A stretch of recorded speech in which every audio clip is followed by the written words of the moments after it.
Bem, amigos, hoje mais uma vez estamos aqui nos reunindo a cada manhã para buscar a presença do Senhor. Obrigado, Suelen, pela mensagem aí do inhame, da reforma de saúde, a vantagem que você tem aí de cuidar do inhame e aí por diante. Também agradecer aí aos irmãos que têm sempre orado por nós. É sempre bênção.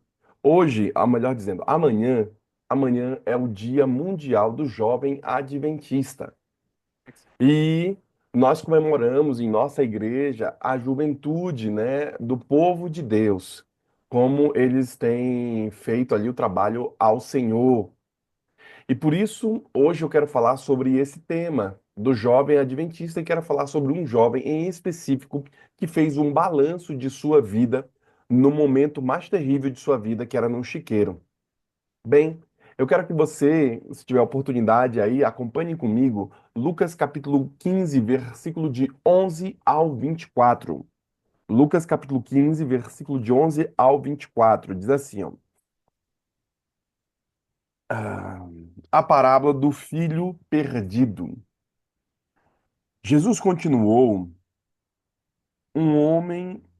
Jesus continuou. Um homem tinha dois filhos. O mais jovem disse ao seu pai: Pai, quero a minha parte da herança. Assim ele repartiu sua propriedade entre eles. Não muito tempo depois, o filho mais novo reuniu tudo o que tinha e foi para uma região distante e lá desperdiçou os seus bens vivendo irresponsavelmente. Desculpe. Ah, e foi para a região distante e lá desperdiçou seus bens vivendo irresponsavelmente. Depois de ter gasto tudo, houve uma grande fome em toda aquela região e ele começou a passar necessidade. Por isso foi empregar-se com um dos cidadãos daquela região, que o mandou para o seu campo, a fim de cuidar de porcos. Ele desejava encher o estômago com as vagens de alfarrobeiras que os porcos comiam, mas ninguém lhe dava nada. Caindo em si, ele disse: Quantos empregados de meu pai têm comida de sobra, e eu aqui morrendo de fome? Eu me porei a caminho e voltarei para meu pai, e lhe direi: Pai, pequei contra o céu e contra a terra e contra ti. Não sou mais digno de ser chamado teu filho. Trata-me como um dos teus empregados. A seguir, levantou-se e foi para o seu pai. Estando ainda longe, seu pai o viu, cheio de compaixão, correu para o seu filho e o abraçou e o beijou. O filho lhe disse: Pai, pequei contra o céu e contra ti. Não sou mais digno de ser chamado teu filho. Mas o pai disse aos seus servos: Depressa, tragam a melhor roupa e vistam nele. Coloquem um anel em seu dedo e calçados em seus pés. Tragam um novilho gordo e matem-no. Vamos fazer uma festa e alegremo-nos, pois meu filho estava morto e voltou à vida. Estava perdido e foi achado. E começaram a festejar o seu regresso. Bem, aqui, amigos, é a história do filho que volta ao lar, né? Aqui a história desse filho que fez um balanço de sua vida. Eu sei que você já deve ter ouvido diversas vezes sermão sobre a história desse filho pródigo, né? Esse filho que volta ao lar, já ouviu tanta vez, mas eu vou fazer uma mensagem fazendo um corte da análise que ele fez sobre sua própria vida no lixo. Não vou falar comumente aquilo que todos os pregadores falam, mas eu quero que você, ao analisar a vida dele, também faça uma reflexão sobre sua vida. Por que eu digo isso? Porque existem muitos jovens que não refletem sobre sua própria vida. E a importância de você parar um momento. Eu sei que meu público aqui não é um público de muita juventude, de adolescentes, nem nada, mas eu quero que você leve adiante essa mensagem. Por quê? Porque há um momento aqui que esse autor, ainda mais agora no dia do jovem adventista, né? Esse autor bíblico, ele declara. que há um momento de fazer um balanço.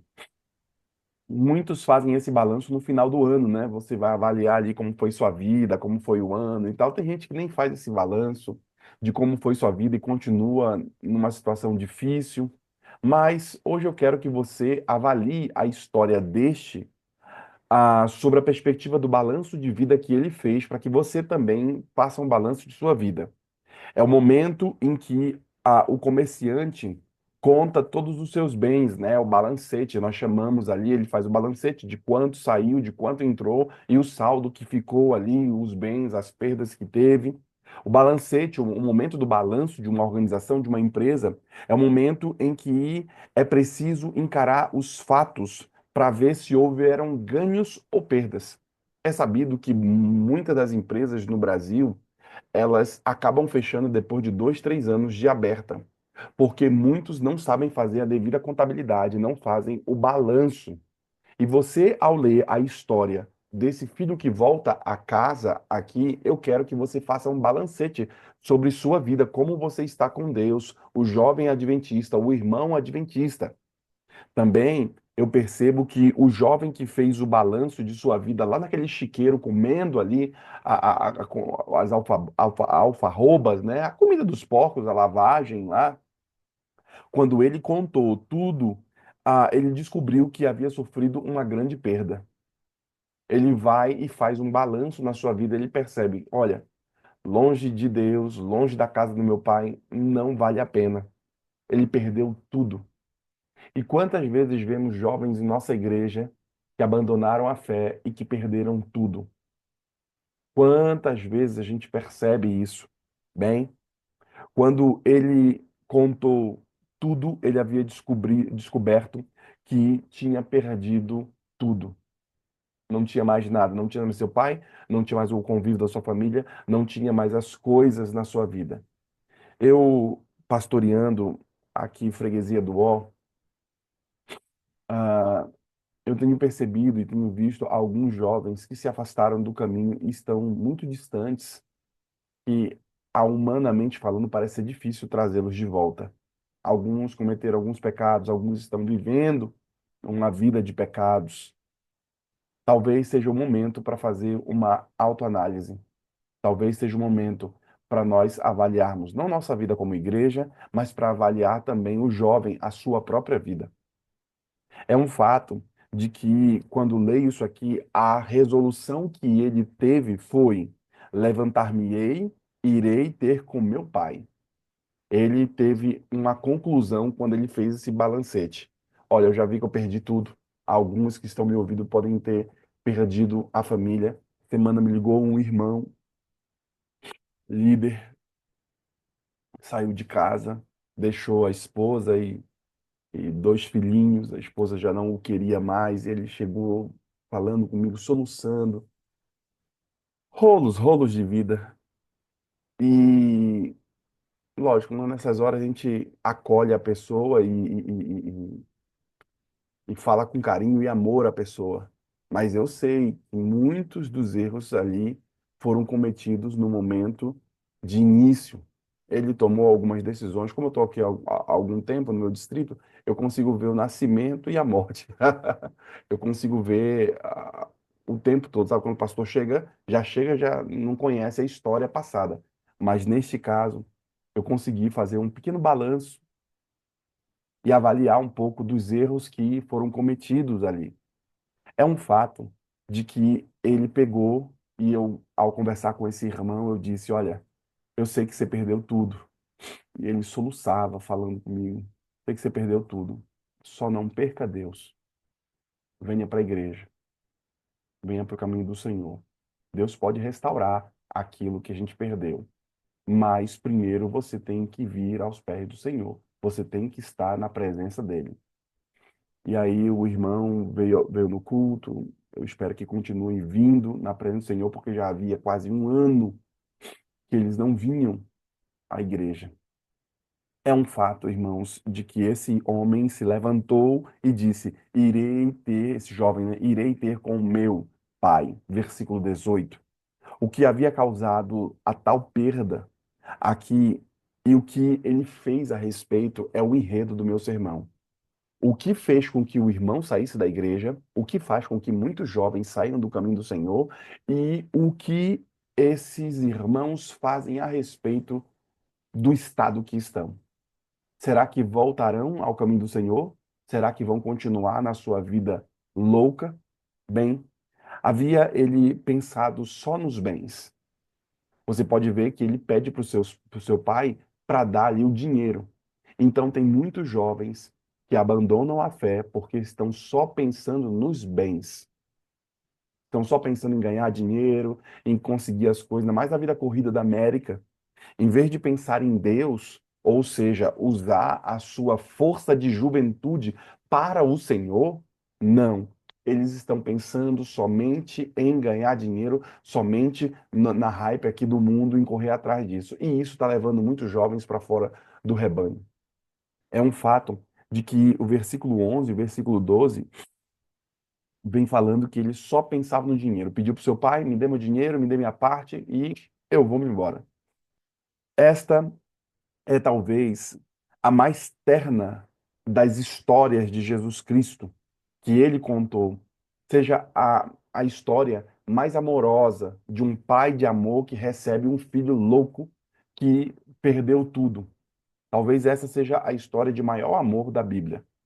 E por isso, no Dia do Jovem Adventista, eu queria contar essa história de maior amor aos meus jovens e a você, que ainda é jovem, que está aí ainda, ai Jesus, ainda é jovem ainda. Bem, o pai, um homem bom e compassivo, é um fato. Deus é bom todo tempo Deus é bom. Deus é paciente, Deus é compassivo com todos nós. Se não fosse essa misericórdia do Senhor, já teríamos nos destruídos. Se não fosse ainda a misericórdia do Senhor, o planeta Terra já teria evaporado. Essa paciência de Deus, essa misericórdia do Senhor também é dada aos nossos jovens e é dada a você também.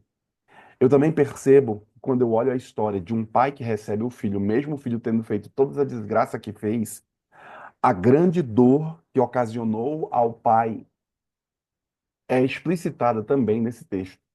Rapaz, o camarada ficou com o coração doído, porque perdeu não só metade dos seus bens, mas perdeu quem ele mais amava, o seu filho. Deus sente muita dor quando vê um jovem fora do rebanho, quando vê um jovem fora da igreja. O coração de Deus fica partido, porque muitos desses jovens que estão fora da igreja foram criados com muito amor e carinho, foram dedicados na presença do Senhor na igreja. Trabalharam ali ajudando nos desbravadores, participaram da escolinha das crianças, ajudaram ali nas coisas de Deus e hoje muitos desses estão fora. É sabido que quando chegam no período da faculdade, muitos desses jovens, ó, saem da igreja. E por isso que quando eu leio essa história de amor de Deus aqui, eu percebo que ele tinha uma grande dor aqui por ter perdido ali o seu filho. O pai, foi ocasionado no coração do pai essa dor. E um dia, uma parte de tudo isso seria dele. E ele fala isso, é meu negócio. Com certeza ele não havia pensado em Deus, porque no fato, de fato, seria dele um dia tudo aquilo. Mas ele arranca aquilo antes do tempo. Foi ao pai para pedir a herança. Todo mundo já sabe, quando você pede a herança antes do tempo, você está dizendo o quê pro pai? Morra, velho desgraçado. É isso que você está pedindo. Então, foi uma ofensa generalizada. Talvez esteja falando com algum pai que tenha sido ofendido gravemente por seu filho. Talvez esteja falando para algum pai que, por mais que seja pai, mas o coração está dilacerado pelo que o filho fez. Pelo que o filho fez de vergonha, porque o meu filho nunca deveria ter feito isso, nunca deveria ter agido, nunca ensinei isso para ele. Alguns pais dizem, né? E é um fato de que, com certeza, ele não havia pensado em Deus e ele foi ao pai para pedir a sua herança. E isso ele achava aqueles bens vazios. Ele olhava para aqueles bens e eram bens vazios, mas agora eles pareciam ser bens importantes. antes eram bens do meu pai, vazios, ele que cuida da lavoura, das coisas. Só que agora o texto diz que os bens para ele eram importantes, tanto é que ele pede ali a metade para ele. A busca de Salomão sobre esse tema aqui de Eclesiastes, capítulo 1, versículo 12. Eclesiastes, capítulo 1, versículo 12, diz assim, ó. Eu vou fazer uma introdução aqui. 1, 12. Cadê esse? Salva ele. Onde é que tá? A sabedoria não tem sentido. Eu, o mestre, fui rei de Israel em Jerusalém. Dediquei-me a investigar, a usar a sabedoria para explorar tudo o que é feito debaixo do céu. Que fardo pesado Deus pôs sobre os homens. Tenho visto tudo o que é feito debaixo do sol. Tudo é inútil e correr atrás do vento. O que é torto não pode ser endireitado. O que está faltando não pode ser contado. Fiquei pensando, eu me tornei famoso e ultrapassei em sabedoria todos os governantes de Jerusalém antes de mim. De fato, adquiri muita sabedoria e conhecimento. Por isso me esforcei para compreender a sabedoria, bem como a loucura e a ansiedade. Mas aprendi que isso também é correr atrás do vento. Pois quanto maior a sabedoria, maior o sofrimento. E quanto maior o conhecimento, maior o desgosto. É um fato. Às vezes, quando nós aprendemos muitas coisas, a gente seria bom que nem soubéssemos de determinadas coisas. Não estou sendo, não estou fazendo um apelo a sermos burros, mas às vezes, quando a gente sabe determinadas coisas, a gente sabe as motivações que estão por trás. Isso nos machuca. Às vezes, porque a gente tem uma sagacidade, a gente entende algumas coisas, a gente vê coisas que o povo não vê. E isso, às vezes, nos faz mal. É o que Salomão disse aqui. Ele aprendeu muito da sabedoria e isso se tornou um fardo muito pesado sobre ele e sobre os homens. Bem, os prazeres não têm sentido. Eu disse a mim mesmo: venha, experimentem a alegria, descubra as coisas boas da vida, mas isso também se revelou inútil. Concluí que o rir é loucura e a alegria de nada vale. Decidi entregar-me ao vinho e à extravagância, mantendo, porém, a mente orientada pela sabedoria. Eu queria saber o que vale a pena debaixo do céu. Nos poucos dias da minha vida, lancei-me a grandes projetos. Construí casas e plantei vinhas para mim. Fiz jardins e pomares, e neles plantei todo tipo de árvore frutífera. Construí também reservatório para irrigar os meus bosques verdejantes. Comprei escravos e escravas e tive escravos que nasceram em minha casa. Além disso, também tive muitos bois e ovelhas do que todos os que viveram antes de mim em Jerusalém.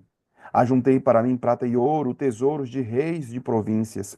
Servir-me de cantores e cantoras e também de um harém as delícias dos homens. Tornei-me mais famoso e pedroso e poderoso do que todos os que vieram em Jerusalém antes de mim, conservando comigo a minha sabedoria.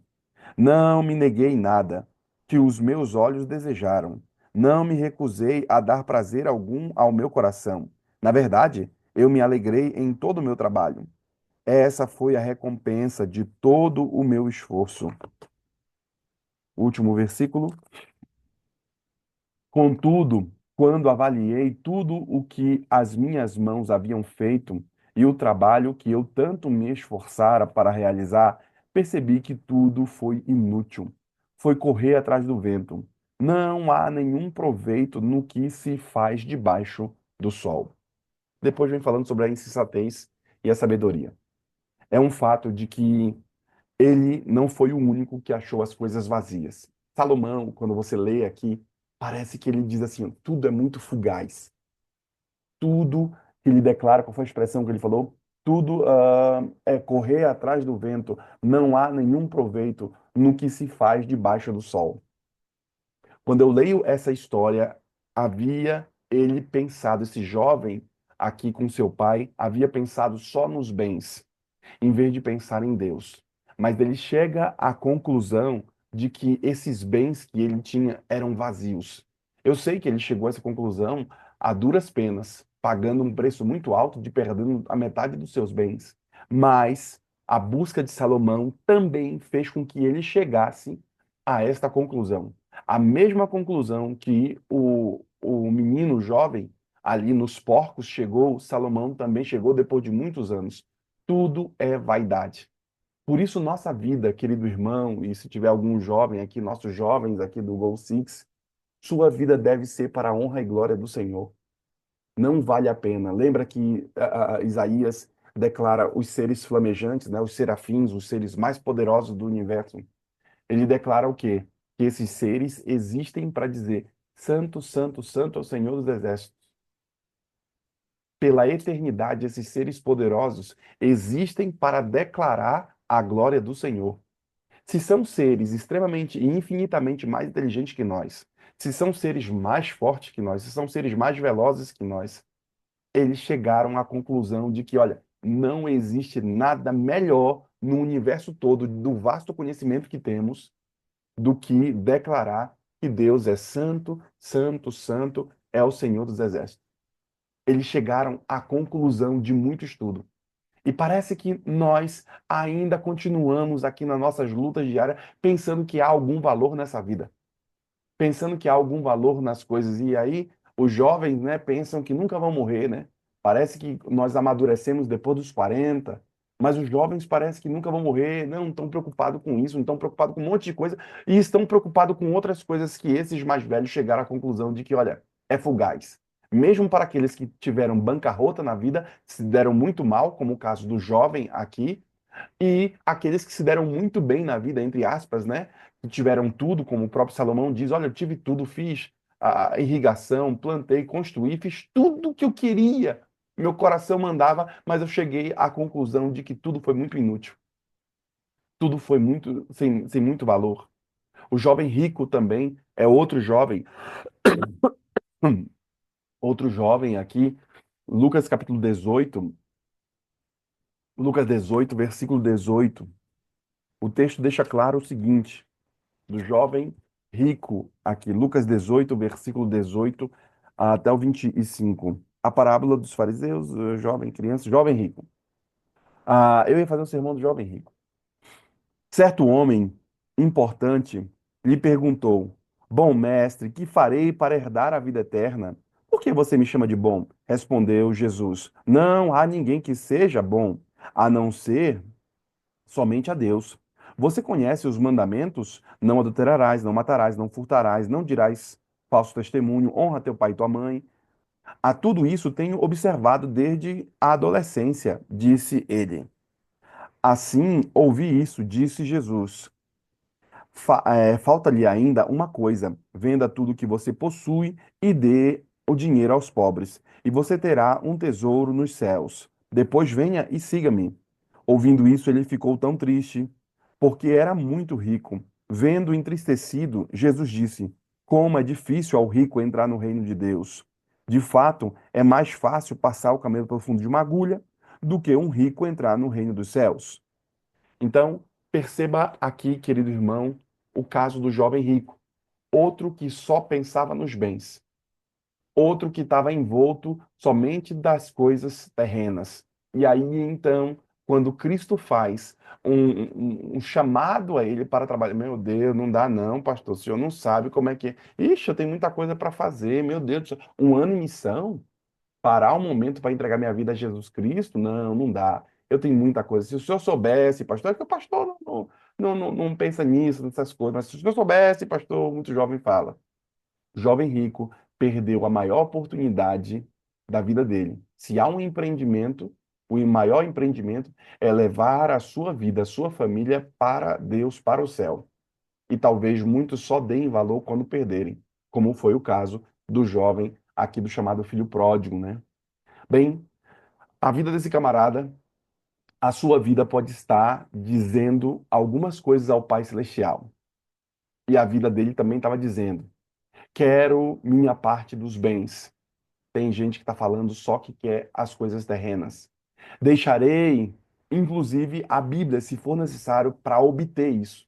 Quantas vezes já vi muitos nossos jovens abandonando a palavra do Senhor por causa de um trabalho? Eu estava em nossa igreja, uma irmã, ela deixou ali, era líder de nossa igreja, deixou o convívio da liderança de nossa igreja porque ela queria abrir uma empresa. Eu até apoiei no começo ali, porque eu sempre apoio os nossos empreendedores. Eu era o capelão do programa de empreendedores aqui da PL. E eu sempre apoio nossos empreendedores porque eu quero que os irmãos sejam cabeça, não ao custo de perder o céu. Por isso que eu enfatizava muito isso.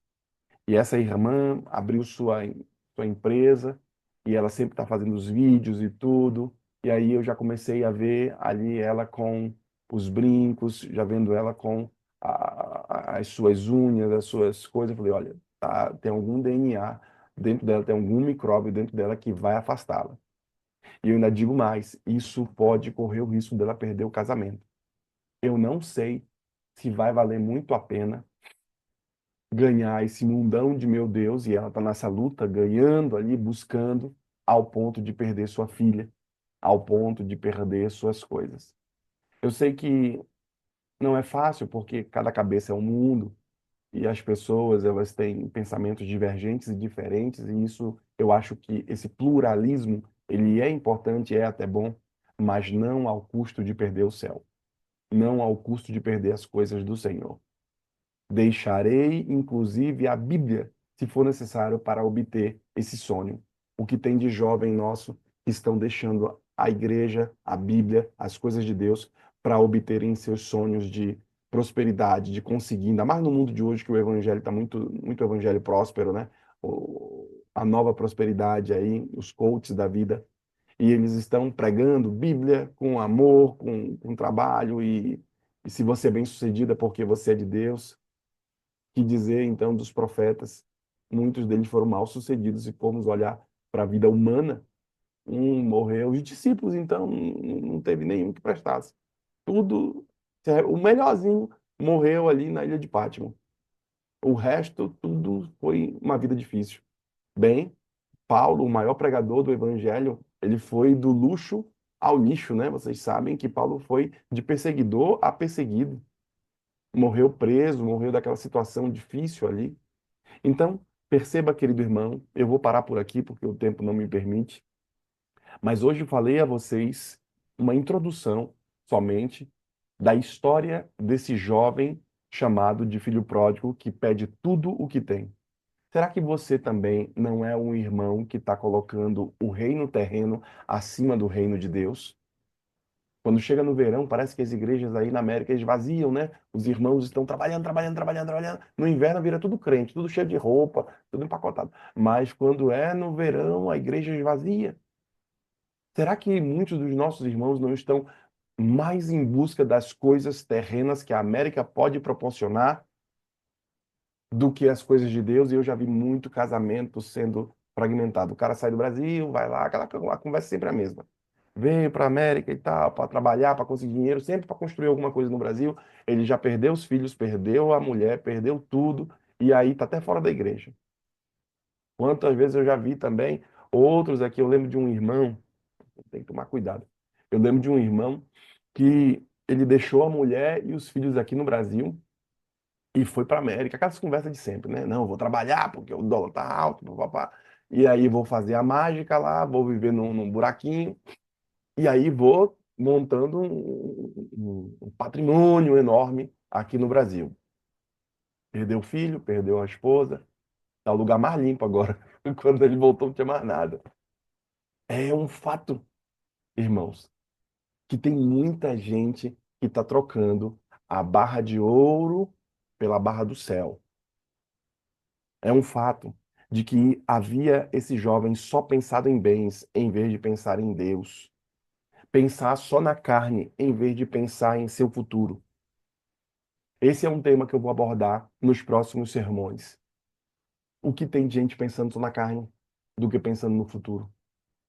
O que tem de gente que desperdiça seus bens vivendo somente para esse mundão de meu Deus, somente para os prazeres terrenos. Hoje é o momento para você fazer uma reflexão sobre o seu dia, sobre sua vida. No dia do jovem adventista que nós comemoramos aqui, talvez seja o dia também para você que é um irmão da igreja, reavalie sua história.